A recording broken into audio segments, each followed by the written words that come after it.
KPU Maluku Tengah lantik 90 anggota PPK 18 kecamatan.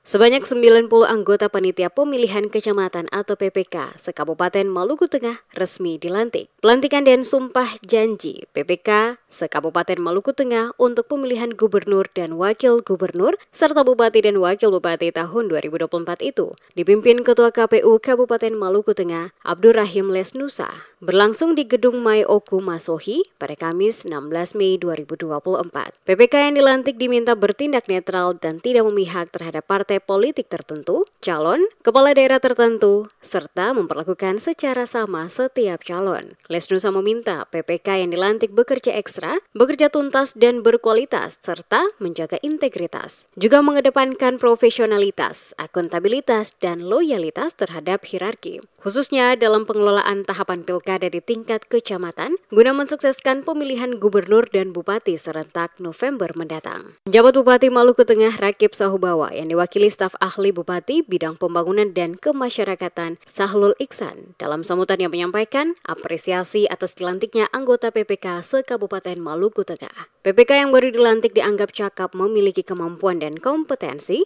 sehingga diharapkan makin memudahkan kinerja penyelenggara, sehingga tahapan pelaksanaan pilkada nantinya dapat berlangsung dengan sukses. PPK sebagai garda terdepan penyelenggara pesta demokrasi harus memastikan setiap warga negara memiliki kesempatan untuk menggunakan hak pilih mereka dengan bebas, adil, dan aman. Penjabat Bupati juga berharap setelah pelantikan ini, seluruh anggota PPK segera menjalankan tugas untuk mensukseskan Pilkada 2024 mendatang.